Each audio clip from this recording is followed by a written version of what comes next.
Hello,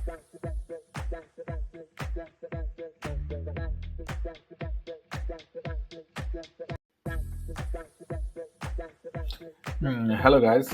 Welcome to our new episode for our project management learning session. In today's episode, we will learn about business documents. Let's start. Let's start.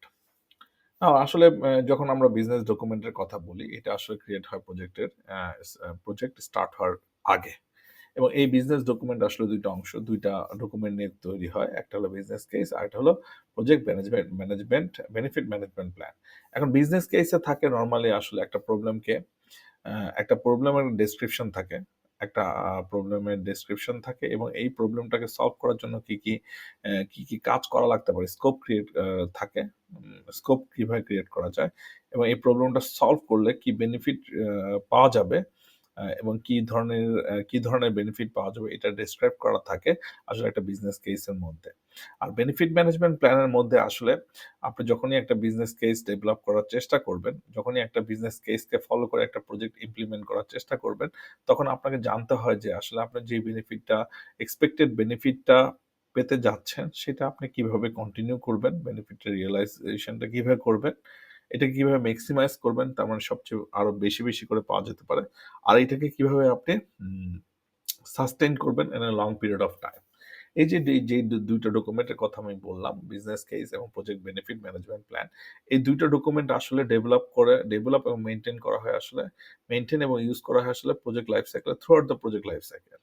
এবং project স্পন্সররা normally এটার একটা accountable, এটা create করার জন্য। আসলে project manager primary role is not to create business case and project benefit manager. Project sponsor is primarily responsible to create those documents. Okay, but what project manager need to do, he need to align his project charter and other project management plan with these project business documents. Okay, so what inside in the project business case, let us think about it. Okay, normally what happen, organisation কি করে আসলে তার আমরা যদি খুব naturally চিন্তা করার চেষ্টা করি, আম, আমরা আসলে একটা প্রবলেমকে একটা নিড অ্যাসেস করি।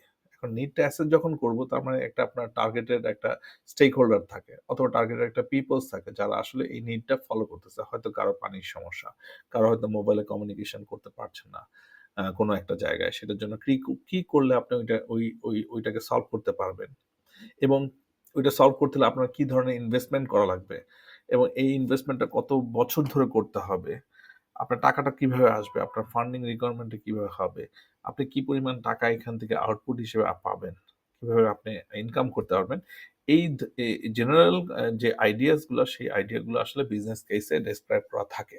ঠিক আছে, এবং এই বিজনেস কেসে যেহেতু একটা প্রাইমারি অবজেক্টিভ থাকে, আপনি আসলে যখনই আপনি অবজেক্টিভ একটা ক্রিয়েট করে ফেলতেছেন, যেটা আসলে ভায়াবল এবং অর্গানাইজেশনের জন্য রিজনেবল টু কন্টিনিউ, তখন কিন্তু একটা প্রজেক্টের ইনিশিয়েশন হয়। ঠিক আছে, এবং নর্মালি প্রজেক্ট ইনিশিয়েশন সময় আপনি কি প্রজেক্টটা করবেন কি করবেন না, এই ডিসিশনটা আসলে কিন্তু প্রজেক্ট বিজনেস কেসের ডকুমেন্টের সাথে রিভিউ করেই হয়। ঠিক আছে, নাও এখন প্রজেক্ট বিজনেস কেসের ক্ষেত্রে আসলে আমাদের আসলে 5টা স্টেপ আছে। যেহেতু আমি বললাম যে এটা আসলে প্রজেক্ট স্টার্ট হওয়ার আগেই ক্রিয়েট হয়, সো আসলে প্রজেক্ট ম্যানেজারকে যে এইটার ব্যাপারে খুবই এই ক্রিয়েশনের সময় এটাকে থাকতে হবে তা নট নেসেসারি। যদি থাকা যেত তাহলে ভালো হতো, কিন্তু এটা আসলে মানে ডিজায়ার না। ঠিক আছে, থাকলে ভালো, না থাকলে ইটস ওকে। ওকে, তো এখন এই বিজনেস কেস যখন ক্রিয়েট হয়, তখন আসলে কতগুলো স্টেপ ফলো করেই আসলে বিজনেস কেসটা ক্রিয়েট হয়। তার মানে প্রজেক্ট ম্যানেজারের কাছে হয়তো একটা জেনারেল ডকুমেন্টস কাম আসা, ওখানের মধ্যে অনেক ধরনের অ্যানালাইসিস ক্রিয়েশন থাকে আর কি। কি থাকে, এই থাকে হলো আসলে 5টা স্টেপ। আপনি আসলে বিজনেস নিড, তার মানে আপনি একটা নিডকে অ্যাসেস করে আপনি কিভাবে এটা বিজনেসের সাথে রিলেটেড হয়, বিজনেস নিড হিসেবে আউটকাম আসে, কি কি কাজ করলে ওই বিজনেস নিডটা কে আপনার আসলে অবজেক্টিভ হিসেবে ক্রিয়েট করা যায়, এবং এটা কিভাবে আসলে প্রজেক্টের অবজেক্টিভের সাথে অ্যালাইন হয়। প্রজেক্ট আমরা যখন ডিটারমাইন করছি, যখন প্রজেক্ট ডিটারমিনেশন হয়ে যায়, আমরা আসলে কি করব না প্রজেক্টটা, এই অ্যানালাইসিস করা লাগে। ঠিক আছে, এইটা আসলেই, এইটা আমি যদি করি, তাহলে বেসিক্যালি আমার গেইন হবেই, অথবা আমার গেইন নাও হতে পারে। এরকম অ্যানালাইসিস আমাদের করা লাগবে। তারপরে আসলে আমরা একটা রিকমেন্ডেশন সেট করি যে ঠিক আছে, আমরা কিছু অংশ প্রজেক্ট মানে আমরা যে অ্যানালাইসিস করলাম, তাতে মনে হচ্ছে যে কিছু অংশ করাটা বেটার, পুরোপুরি না করলেও হবে, এবং এরকম হতে পারে যে না, কোনো কাজ এই কাজটা করাই যাবে না। এটা করলে আসলে বিজনেস কেসটা প্রপার হচ্ছে না। ঠিক আছে? তার মানে আপনার গেইনটা আপনার ইনভেস্টমেন্টের তুলনায় কম হচ্ছে। সুতরাং আপনি এটা করলে খুব বেশি লাভবান হবেন না। আরেকটা জিনিস হলো যে না ঠিক আছে আমি কিছুটা করি অথবা আমি আরো বড় করে করি। ঠিক আছে? আমার ইনভেস্টমেন্ট আরো বাড়াতে পারি। আমরা একটা জনের বিজনেস কেস একটা জনের কথা বলছি, আমি ১০ টা জন নিয়ে কাজ করলাম। ঠিক আছে? যখনই আপনি এই রিকমেন্ডেশনটা পান যে আপনাকে করতে হবে, তখন আসলে একটা স্টেটমেন্ট ওই বিজনেস কেসে থাকে যে যেটা আসলে কিভাবে বেনিফিট, কি বেনিফিট হবে, কি আউটকাম আসবে, প্রজেক্টের অবজেক্টিভটা কি হবে, কি আউটকাম আসবে এবং এইটা আসলে কিভাবে অনগোয়িং ও হবে, কিভাবে অপারেশনে কন্টিনিউয়াসলি রানিং থাকবে। এই ডেসক্রিপশনটা আসলে বিজনেস কেসে থাকে। ওকে? এই হলো বিজনেস কেসের overall ideas.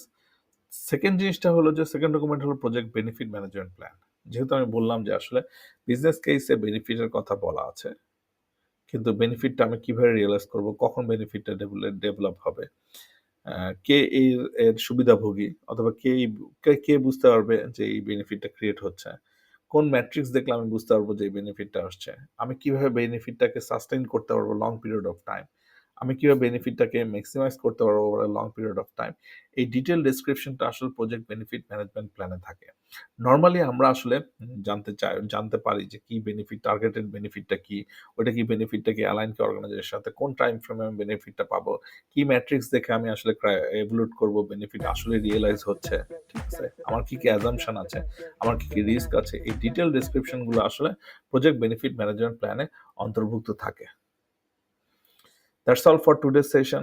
Thank you very much.